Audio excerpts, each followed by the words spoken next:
बाबा सिद्दीकींची हत्या झाली. वांद्र्यात शनिवारी त्यांच्यावर हल्ला झाला. जमावाच्या देखतच त्यांच्यावर गोळीबार केला गेला. या घटनेने अनेक सवाल उपस्थित केलेत. त्यातला प्रमुख प्रश्न आहे तो म्हणजे बाबा सिद्दीकींची हत्या का करण्यात आली? सलमान खानशी दोस्ती करणं बाबा सिद्दीकींच्या जीवावर बेतलं. कारण बाबा सिद्दीकी यांच्या हत्येचे धागेदोरे हे लॉरेन्स बिश्रोई गँगशी जोडले जात असल्याचं दिसतं. धक्कादायक बाब म्हणजे सिद्दीकींच्या हत्येनंतर ज्या दोघा आरोपींना पोलिसांनी ताब्यात घेतलं त्या दोघांनीही आपण बिश्रोई गँगचे असल्याचा दावा केलाय, असं पोलीस सूत्रांनी सांगितलं. त्यातील एकाचं नाव गुलमेर सिंह आहे, जो मूळचा हरियाणाचा आहे, तर दुसऱ्या शूटरचं नाव धर्मराज असून तो यूपीचा आहे. या दोघांनीही दावा केलाय की ते लॉरेन्स बिश्रोई गँगचे आहेत, असं पोलिसांच्या तपासातून समोर आल्याचं बोललं जातंय.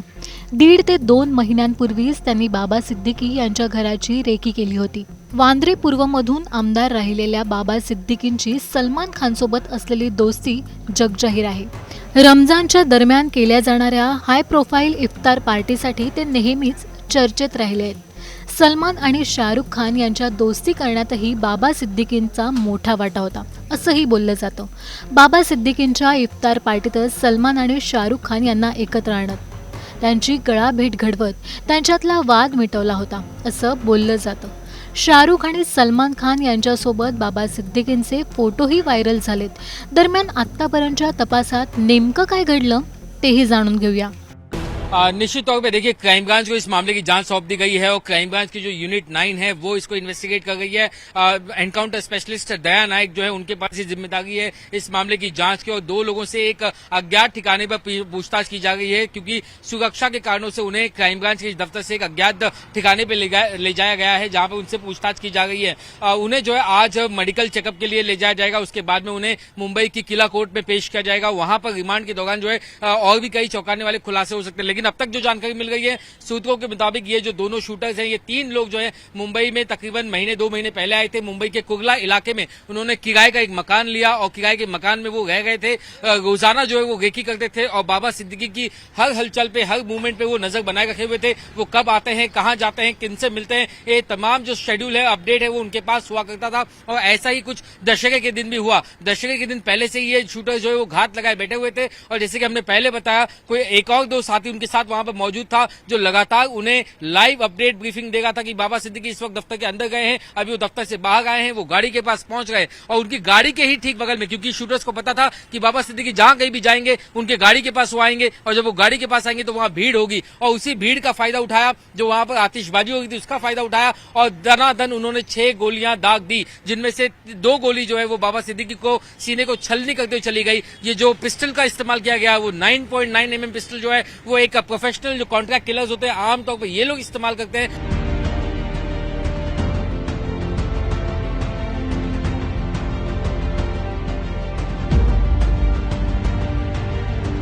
लॉरेन्स बिश्रोई गँग गेल्या काही वर्षापासून सलमान खानच्या जीवावर उठल्याच्या घटना वारंवार समोर आल्यात.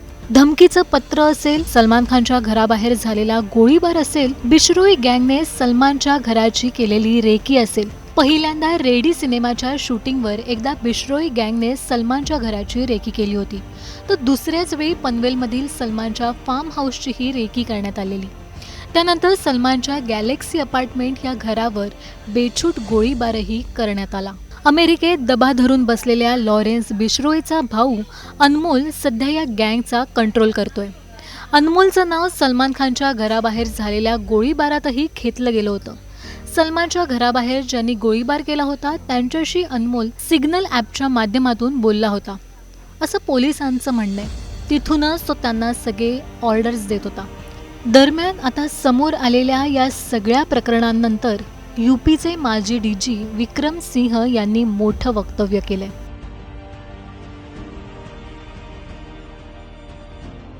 अत्यंत चिंताजनक और भयावह है.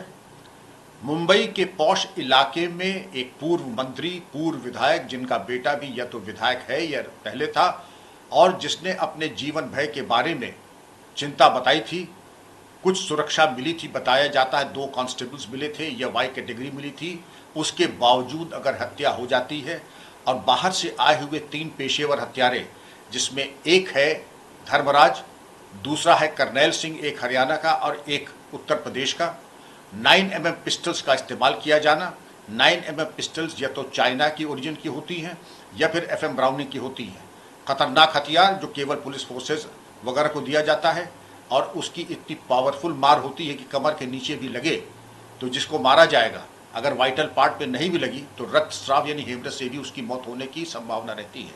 और मुंबई इस तरीके से बताने के बाद अगर हो तो चिंता का विषय तो है ही, और पुलिस को अपनी आंतरिक जो व्यवस्था है गश्त गाड़ाबंदी और पेट्रोलिंग की, उसको और उच्चीकृत करने की आवश्यकता है। और ये जो बताया जा रहा है कि इसमें लॉरेंस बिश्नोई का हाथ है, और लॉरेंस बिश्नोई के बारे में ये कहा जाता है कि उसके 3 गुर्गे अमेरिका से ऑपरेट कर रहे हैं। गोल्डी बरार, अनमोल बिश्नोई जो कि उसका भाई है, और एक नाम और है मैं आपको बताता हूं जो कि अमेरिका से उसको संचालित कर रहे हैं।